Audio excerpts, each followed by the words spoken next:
दोस्तों, कहते हैं जब हवस की भूख लगती है तो आदमी उस समय अंधा हो जाता है।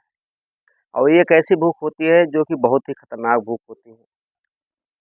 उस समय इंसान को अपनी शुद्ध बुद्धि पर काबू रखना चाहिए, मान मर्यादा का ख्याल रखना चाहिए, लेकिन इंसान अपनी मान मर्यादा भी खो देता है और अपनी शुद्ध बुद्धि भी खो देता है। यहाँ तक कि कभी-कभी तो आदमी अपने पूरे करियर को बने-बनाए करियर को भी चौपट कर देता है। ऐसा ही जब वाक़या समाज में होता है तो आदमी सोचने पर मजबूर हो जाते हैं कि इंसान आखिर इतना मेहनत करने के बाद थोड़ी-सी गलती पे अपना करियर पूरा बर्बाद कर दिया।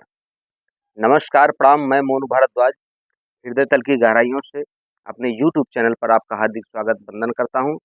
दोस्तों, आज की जो कहानी है, जो घटना है, इसको सुनने के बाद आप भी आश्चर्यचकित हो जाओगे कि आखिर ऐसा कैसे हो गया। दोस्तों, ये घटना है आजमगढ़ जिले की। आजमगढ़ जिले का एक थाना पड़ता है दीदारगंज।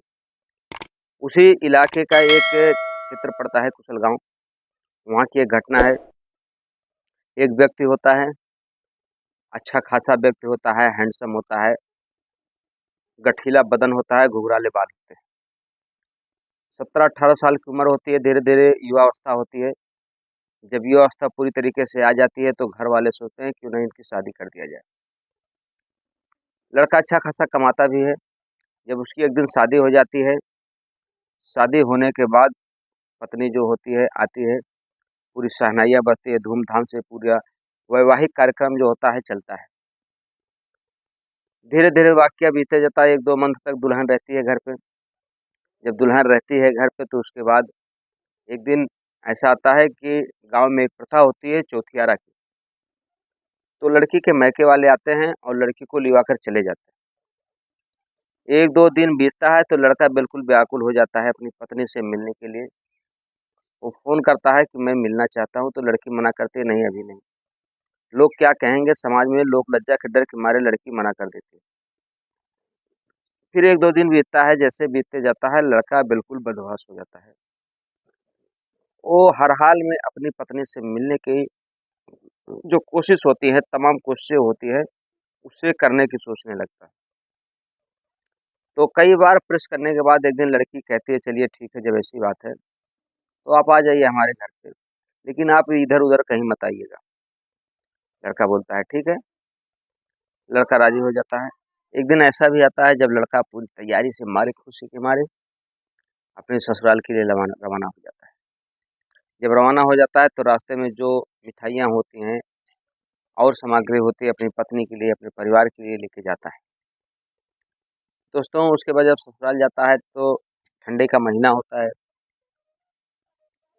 बिस्तर लगा होता है, खान-पान की सारी जो प्रक्रिया होती है बड़े सातर सत्कार के साथ दामाद जी का स्वागत किया जाता है। उसके बाद रूम होता है, बहुत छोटा-सा फैमिली होती है। तो दुल्हन जो होती है, वो जहाँ अपने पति को बताई थी कि मैं यहाँ पे सोऊँगी, वहाँ पर उसकी सास आके सो जाती है। यानी कि लड़की की माँ और दूल्हे की सास। और जहाँ पर दूल्हे की सास को सोना होता है, वहाँ पर दूल्हे की दुल्हन जाके सो जाती है। अब इधर जो दूल्हे राजा होते हैं, उनको बेचैनी छाई रहती है कि कितनी जल्दी रात हो, कितनी जल्दी मुलाकात हो। 9 बजे, 10 बजे, 11 बजे तक लड़का पूरी तरीके से मदहोश रहता है कि कितना जल्दी रात हो, कितनी जल्दी मुलाकात हो। तो जहाँ लड़की बताए रहती है कि मैं इसी बिस्तर पे सोऊँगी, वहाँ पर उसकी सास होती है, लड़का उठता है, चला जाता है अपनी सास के पास। और वहाँ पर लगातार 2 से 3 घंटे तक संबंध बनाता है। लेकिन सास भी कुछ नहीं बोलती क्योंकि सास को भी आनंद शायद आ रहा था और लड़का अंधेरे में समझ नहीं पाया कि ये मेरी सास है या मेरी पत्नी। उसके बाद जब 1, 2, 3 घंटे बीत गए, तब वह लड़की की नींद खुली। वह सोची अरे बाप रे! ये तो समय कुछ ज़्यादा हो गया। मेरे पति जो हैं वो इंतज़ार कर रहे होंगे। जो लड़का होता है वह संबंध-वंबंध बनाने के बाद जाके अपने बिस्तर पे सो जाता है। तभी जब लड़की आती है तो अपने पति के पास, तो लड़की संबंध बनाने के लिए अपने पति को फ़ोर्स करने लगती है।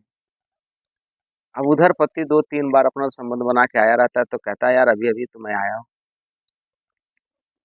तो तुम क्यों फिर दोबारा आ गई?" तो कह रही है लड़की, कहती है, "मैं तो अभी पहली-पहली बार आ रही हूँ।"